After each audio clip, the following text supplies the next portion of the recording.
Hello, আসসালামু আলাইকুম সবাইকে। Welcome to our 11th class of GK 15 minutes আন্তর্জাতিক। আজকের টপিক অন্যান্য সংস্থা, সংগঠন, সদর দপ্তর। আমরা অনেকগুলো সংস্থা অলরেডি পড়ে ফেলেছি জাতিসংঘের ক্লাসে, জাতিসংঘ সংশ্লিষ্ট বিভিন্ন সংস্থা থেকে।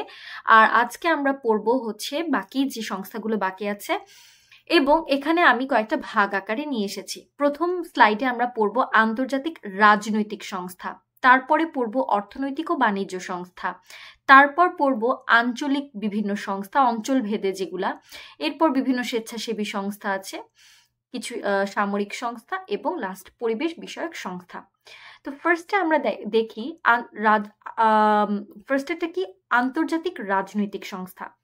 তার মানে কোনো একটা যুদ্ধ বা কোনো একটা ঝামেলার পরে বা হচ্ছে স্বাধীনতা অর্জনের পর যে সংস্থাগুলো গঠিত হয়েছে, এরকম চারটা ইম্পর্টেন্ট সংস্থা হচ্ছে রাজনৈতিক সংস্থা। এর মধ্যে 1 নাম্বার কমনওয়েলথ। কমনওয়েলথ হচ্ছে বেসিক্যালি যারা ব্রিটিশদের দ্বারা কোনো না কোনোভাবে একসময় শাসিত হয়েছিল, বা ব্রিটিশরা সেখানে গিয়ে, যেমন বাংলাদেশে বা ভারতবর্ষে এসে ব্রিটিশরা অনেক দিন রাজত্ব করে গেছে, এরকম ব্রিটিশরা যাদেরকে কোনো না কোনোভাবে হচ্ছে শাসন করেছে, এরকম ব্রিটিশ উপনিবেশভুক্ত দেশগুলোর সংস্থাকে কমনওয়েলথ। তারা একসাথে, কমন পিপলরা একসাথে মিলে তাদের নতুন সংগঠন করেছে, নাম হচ্ছে কমনওয়েলথ। কিন্তু ইন্টারেস্টিং ব্যাপার হচ্ছে, যেই ব্রিটিশ উপনিবেশভুক্ত, এই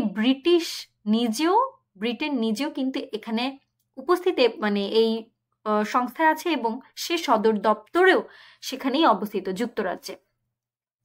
তাহলে ব্রিটিশ উপনিবেশ ভুক্ত দেশগুলোর সংস্থা কি? কমনওয়েলথ। এখানে বাংলাদেশের ব্যাপারটা মনে রাখতে হবে। বাংলাদেশ কিন্তু 34তম সদস্য 1972 সালে। 71 সালে বাংলাদেশ স্বাধীন হওয়ার পর সবচেয়ে প্রথম যে সংস্থার সাথে যুক্ত হয় তা হচ্ছে কমনওয়েলথ। কমনওয়েলথ থেকে যেটা খুবই ইম্পর্টেন্ট প্রশ্ন, আয়তনে কমনওয়েলথের সবচেয়ে বড় দেশ কানাডা, জনসংখ্যায় কমনওয়েলথের সবচেয়ে বড় দেশ ভারত। এই কানাডাটা কিন্তু মেডিকেলে আসছে। এবং আয়তন ও জনসংখ্যা কমনওয়েলথের সবচেয়ে ক্ষুদ্রতম দেশ হচ্ছে নাউরু। অপশনে নাউরু না থাকলে ট্রু ভ্যালু হলেও হবে। তারপরে আসি ন্যাম, নন অ্যালাইন মুভমেন্ট বা জোট নিরপেক্ষ। যে নিরপেক্ষ কেমন দেখো, সে সময় হতো কি স্নায়ুযুদ্ধ। What is স্নায়ুযুদ্ধ? মানে একটা কোল্ড ওয়ার। কোল্ড ওয়ার জিনিসটা হচ্ছে, মনে করো আমাদের স্কুলে এমন অনেক স্নেক ফ্রেন্ডস থাকে না, যে তারা বন্ধু, উপরে অনেক বন্ধুত্ব দেখায়, কিন্তু আসলে সাপের মতো আমাদেরকে পরে যখনই আমাদেরকে নিয়ে হিংসা করে এবং দেখা যায় যে আমাদের কে ক্ষতি করার চেষ্টা করে। সো এরকম হচ্ছে কোল্ড ওয়ার। যেমন দুটো দেশের মধ্যে মনে করো এক্ষুনি দ্বন্দ্ব লেগে যাবে, বা যুদ্ধ, বড় রকমের কোনো একটা যুদ্ধ হয়ে যাবে, এরকম একটা সিচুয়েশন দুইটা দেশের মধ্যে। এরকম একটা কন্ডিশনকে ঠিক করার জন্য, বা তাদের কে মিলে কিছু সংগঠন করে, কিছু দেশ মিলে সংগঠন করে, সেটা হচ্ছে ইন্দোনেশিয়ার বান্দুং সম্মেলনে এটা প্রথমে সংগঠনটা গড়া হয়। এর পরবর্তীতে কোন সম্মেলনের মাধ্যমে এটা আলটিমেটলি প্রতিষ্ঠিত হয় বেলগ্রেড সম্মেলনের মাধ্যমে। বাস এটা থেকে একটু পড়লেই হবে।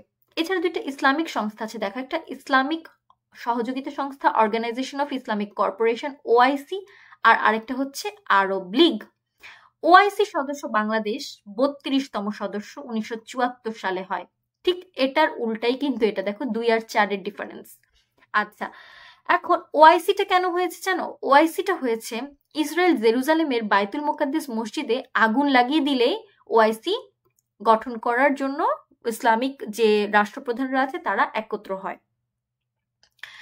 আর আমরা লাস্ট ক্লাসে পড়েছিলাম না যে ক্যাম্প ডেভিড চুক্তি? ক্যাম্প ডেভিড চুক্তির মাধ্যমে কি হয়, মিশর, মানে আরব দেশগুলো তো তেল দিচ্ছিল না যুক্তরাষ্ট্রকে, তেল নেওয়ার জন্য মিশরের যে সিনাই উপত্যকা ইসরায়েল দখল করছে, সেটা একটা চুক্তি যুক্তরাষ্ট্র করে দেয় যে ইসরায়েল তোমাকে সিনাই উপত্যকা দিয়ে দিবে, তুমি আমাদের তেল দাও। তো মিশর এতে চুক্তিটা করে।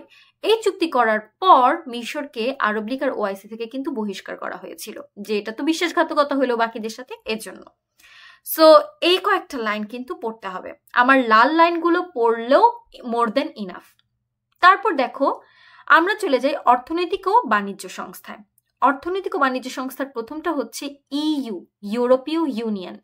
নাম থেকেই বোঝা যাচ্ছে ইউরোপীয় ইউনিয়ন যে জিনিসটা, এটা মেইনলি কি হলো, ইউরো স্টার্ট করার জন্য একটা সংস্থা বা এইখানে যে সদস্যরা আছে 27টা সদস্য আছে, এই সদস্যদের কাজ হচ্ছে তারা একটা ইউনিট বা একটা টিমের মতো কাজ করবে। তাদের মুদ্রা হবে ইউরো, তারা এক দেশ থেকে আরেক দেশে সহজে যেতে পারবে, এই সুবিধাগুলো থাকবে। প্রথমে এটার নাম ছিল ইইসি, সেটা রোম চুক্তির মাধ্যমে হয়। তারপর ইইসি থেকে ইইউ হয় ম্যাস্ট্রিট চুক্তির মাধ্যমে। এটা কিন্তু ইম্পর্টেন্ট, ঢাকা ইউনিভার্সিটিতে আসছে। তারা কি ইউজ করে? ইউরোকে মুদ্রা হিসেবে ইউজ করে, এবং এটা খুব ইম্পর্টেন্ট বিসিএস এর প্রশ্ন। ইউরো মুদ্রা প্রথম চালু হয় 1999 সালের 1 জানুয়ারি, আর ইউরো নোট চালু হয় 2002 সালের 1 জানুয়ারি, জাস্ট 3 বছর পর। আর ইইউ থেকে একটা দেশ বের হয়ে যায়, যুক্তরাজ্য। তো ব্রিটেনের এক্সিট হয়ে যায়, যাকে বলা হয় ব্রেক্সিট। তাহলে ব্রেক্সিট কাকে বলে? ব্রিটেনের এক্সিটকে ব্রেক্সিট বলে। ইউরো মানে ইইউ থেকে এতটুকু মনে রাখলেই চলবে। এরপর একটা ইন্টারেস্টিং জিনিস দেখো, সেটা হচ্ছে বিমস্টেকের সদর দপ্তর কিন্তু বাংলাদেশে। তার মানে বাংলাদেশেও কিছু জিনিসের কিছু সংস্থার সদর দপ্তর আমরা পাবো। বিমস্টেক জিনিসটা কি দেখো, নামেই কিন্তু পরিচয়। নামটা কি দেখো, বিমস্টেক, বে of Bengal initiative for multi sectoral technical and economic corporation. তো যেহেতু ইকোনমিক বলছে, তার মানে এটা অর্থনৈতিক জোট। এখন এখানে সদস্য কে কে, এটার জন্য আমি মনে রাখবো বিমস্টেকের সদস্য ভুলো না, ভুলা যাবে না।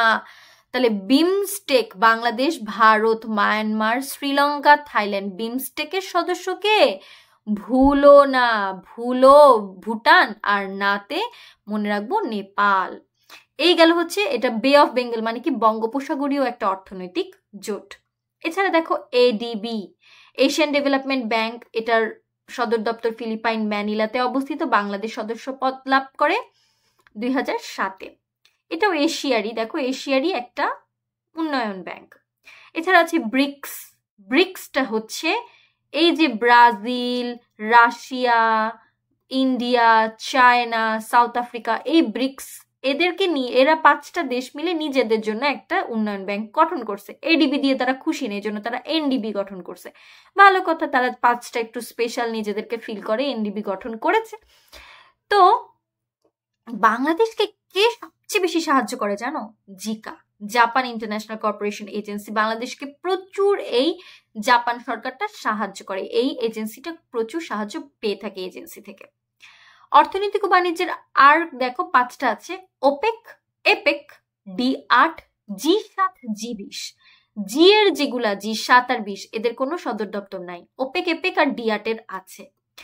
ওপেক এর মধ্যে খালি মনে রাখতে হবে যে অর্গানাইজেশন অফ পেট্রোলিয়াম এক্সপোর্টিং, মানে কি তেল রপ্তানিকরণ বা তেল এক্সপোর্টের যে সংস্থা, সেটাকে বলা হয় ওপেক। একই সাথে ওপেক এবং কমনওয়েলথে আছে নাইজেরিয়া। আচ্ছা, এখন আসি এপেক। এপেক কিন্তু ডিফারেন্ট, মিল পাইলেও এটা কিন্তু অ্যাকচুয়ালি মিল জিনিস না। এশিয়া প্যাসিফিক ইকোনমিক কর্পোরেশন, অর্থনৈতিক একটা জোট, আর কিছুই না। ডি8টা মজা, এটা হচ্ছে ডেভেলপিং 8, যেগুলো উন্নয়নশীল দেশ, এরকম 8টা দেশ মিলে ডি8 গঠন করে। এখন এটা এরা মানে একই সাথে এরা থাকে, এরা বাণিজ্য এবং অনেক সুযোগ সুবিধা ভোগ করে। এই সদস্যদের নাম মনে রাখতে হবে। তাহলে আমরা বিমস্টেকের সদস্য মনে রেখেছি, আমরা মনে রাখবো এটা সেকেন্ড যেটা, সেটা হচ্ছে ডি8 এর সদস্য। এটা মনে রাখার জন্য বলবো, আহারে বাপ মা নাই কিন্তু তুমিই আমার সব। কত রোমান্টিক একটা লাইন। দেখো বাংলাদেশ, পাকিস্তান, মালয়েশিয়া, নাইজেরিয়া, তুরস্ক, মিশর আর ইন্দোনেশিয়া। বাপ মা নাই, তুমিই সব। তাহলে ডি8 8টা দেশ, এই যে ডি8, এই যে এরকম 8টা দেশ, দেখো কি সুন্দর স্টার আঁকা। আর জি7 হচ্ছে 7টা দেশ, জি20 হচ্ছে 20টা দেশ, 19টা দেশ, আর ইউকে এক ধরলে 20টা দেশ। জি7 এর দেশগুলা যেহেতু 7টা কম, এটাও মনে রাখতে হবে। এটার জন্য আমি মনে রাখি ফিজি জুস। ফিজি জুস একটা special juice. France, Germany, Japan, USA, UK, India, Italy আর কানাডা। তাহলে ফিজি জুস দিয়ে তুমি গ্রুপ অফ 7 মনে রাখতে পারো। তাহলে আমি মাত্র 3টা ছন্দ দিয়েছি, মানে 3টা সদস্য লাগবে। 1 নাম্বার বিমস্টেক, দেখো আরগুলা পড়াই নাই কিন্তু। বিমস্টেককে ভুলো না। 2 নাম্বার ডেভেলপিং 8, দেখো তুমি উন্নয়নশীল দেশে তুমিই আমার সব, বাপ মা নাই তাই তুমিই আমার সব। আর G7 7টা দেশ, সেটা কি? Fiji, juice. তারপরে আসি কিছু অঞ্চলভেদের সংস্থা। অঞ্চলভেদের সংস্থার মধ্যে আছে, দেখো আমরা প্রথমে আমাদের এশিয়ান যেগুলো আছে সে 3টা পড়ে ফেলবো। এশিয়াতে প্রথমে পড়তে হবে দক্ষিণ পূর্ব এশিয়ার একটা অঞ্চলভেদের সংস্থা আছে, Asian association of south east Asian Nations. South east মানে দক্ষিণ পূর্ব এশিয়ার জাতিগুলোর একটা সংস্থা। এটারও আমার সদস্য মনে রাখতে হবে, এটার সদস্য দেশ কিন্তু 10টা। এটার সদস্য দেশগুলা হচ্ছে, মনে রাখবো আমি, এমটিভি ফিল্ম দেখলে, এমটিভিতে বসে বসে তুমি যদি ফিল্ম দেখো, এমটিভি একটা চ্যানেল, এতে বসে বসে ফিল্ম দেখলে তোমার কিন্তু বিসিএস পাস হবে না। তাহলে Malaysia, Thailand, Vietnam, Philippines, Indonesia, Laos, Myanmar, Brunei, Cambodia, Singapore. তাহলে এমটিভি ফিল্ম বিসিএস দিয়ে মনে রাখতে পারো, যাদের এমনি মনে থাকে ভালো। এগুলা কেন পড়াচ্ছি? পরীক্ষায় আসে। আসিয়ানের সদস্য 9 কে, ঠিক আছে, আসিয়ানের সদস্য 9 কে, জিসিসি সদস্যকে, এরকম প্রশ্ন আসতে পারে। আমি বেশি পড়াবো না, আমি তোমাদেরকে কথা দিচ্ছি, আমি 5টা পড়াবো, জাস্ট 5টা সদস্য পড়ানো হবে, আর পড়ানো হবে না। এরপর দেখো সিরডাপ, একটু আগে বিমস্টেকের সদর দপ্তর দেখেছি গুলশানে, মানে ঢাকাতে, আবার সিরডাপের সদর দপ্তর বাংলাদেশের ঢাকাতে, চামেলি হাউসে। ওয়াও, 2টা পেয়ে গেলাম কিন্তু। এটা হচ্ছে centre on integrated rural development of Asia and Pacific. এটা কার উদ্যোগে হয়েছে জানো?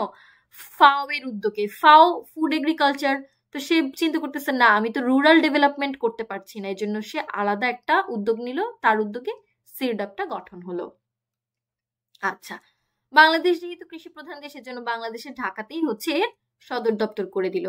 আরেকটা খুব ইম্পর্টেন্ট একটা সংগঠন, SAARC, south Asian association of regional corporation. তৎকালীন প্রধানমন্ত্রী ছিল জিয়াউর রহমান। সে জিয়াউর রহমানই কিন্তু এটার উদ্যোগ নেয়, তার মানে উদ্যোক্তা দেশও বাংলাদেশ, প্রথম মহাসচিব হয়েছিল বাংলাদেশ থেকে।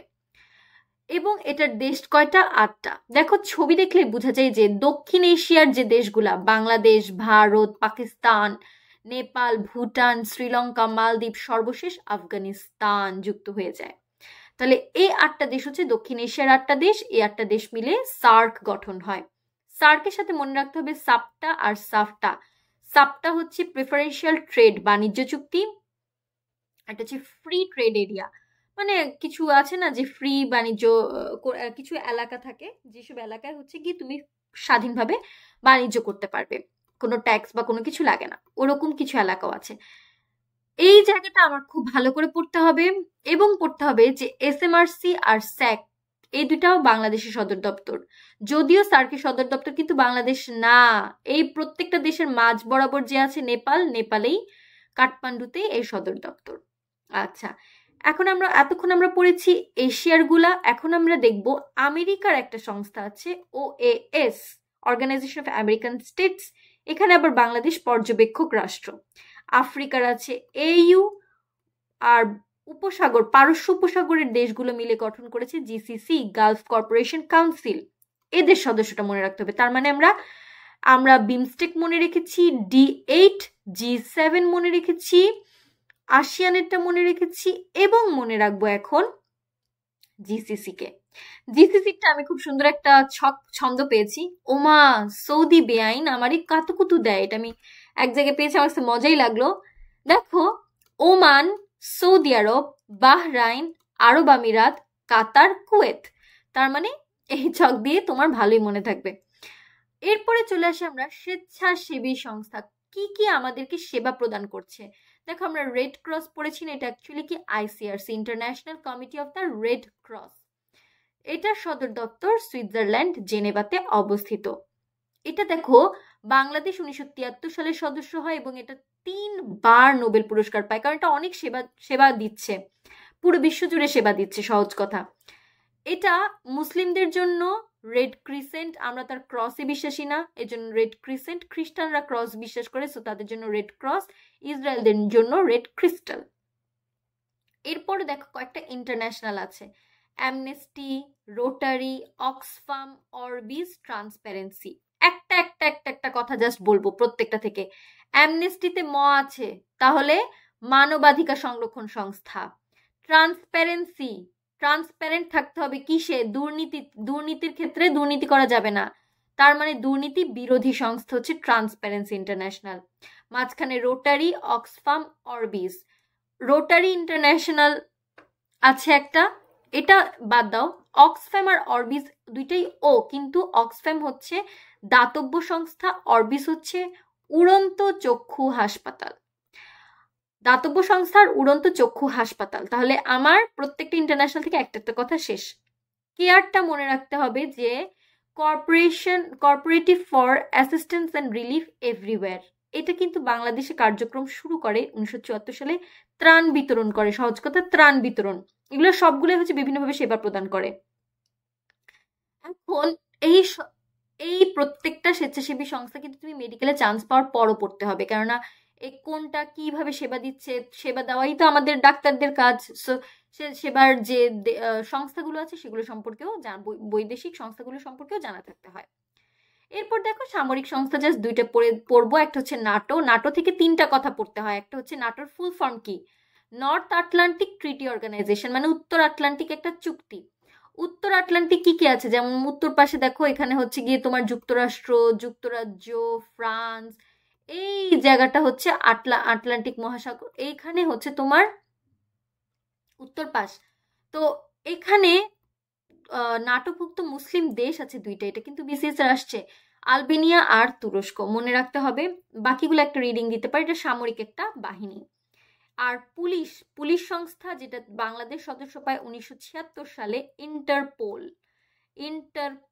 লাস্টে লিওতে এটার সদর দপ্তর, আর ন্যাটো সদর দপ্তর হচ্ছে বেলজিয়ামে। এরপরে আসি পরিবেশ বিষয়ক সংস্থা। পরিবেশ বিষয়ক সংস্থা যেগুলো মানে বিভিন্নভাবে আমাদের পরিবেশের উপকার করছে, এটা লাস্ট স্লাইড। একটা হচ্ছে তোমার IUCN, international union for conservation of nature. Nature বলছে মানেই কি? প্রাকৃতিক সম্পদ রক্ষা করে, সহজ কথা। এটা আসছে বিসিএস এ যে কত সালে এবং উদ্যোক্তাকে? ফ্রান্স উদ্যোক্তা, 1948 সালে এটা প্রতিষ্ঠা, সবার আগে। আমি 4টা পড়াবো, এর মধ্যে প্রথমটা গ্রিন পিস। দেখো গ্রিন পিস একটা পরিবেশবাদী সংগঠন। ফ্রাইডে ফর ফিউচার, এটাও একটা পরিবেশ বিষয়ক কর্মসূচি, যে শুক্রবারে গাছ লাগাবে, বা শুক্রবারে হচ্ছে তারা স্কুল না করে, ওদের তো শুক্রবারে স্কুল থাকে, তো ওরা স্কুল না করে শুক্রবারে ওরা পরিবেশ বিষয়ক কর্মসূচি করবে সপ্তাহে 1 দিনের জন্য। এছাড়া ভালনারেবল মানে হচ্ছে জলবায়ু যাদেরকে ক্ষতিগ্রস্ত করে দিয়েছে, কোন একটা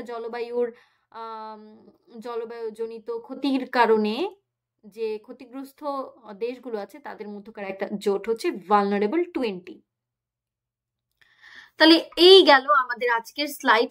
অনেক পড়া মনে হতে পারে, যাদের মনে হচ্ছে অনেক পড়া তারা দেখো এখানে 2টা লাইন, এখানে 2টা লাইন, এরকম 2টা 4টা লাইন হচ্ছে করে পড়ে তোমার পড়াটা জাস্ট রেডগুলা একবার পড়লেই তোমার কিন্তু হয়ে যাবে ইনশাল্লাহ। 10 মিনিট সময় দিয়ে ঠান্ডা মাথায় পড়ো, কারণ এখান থেকে অনেক প্রশ্নই বিসিএস আসছে। তারপর ভালো থাকো, সুস্থ থাকো, নেক্সট ক্লাসে দেখা হবে। এটা 11th ক্লাস ছিল, আর 4টা ক্লাসে ইনশাল্লাহ আপু আন্তর্জাতিকটা কভার করে দেওয়ার চেষ্টা করব। ভালো থাকো, আল্লাহ হাফেজ।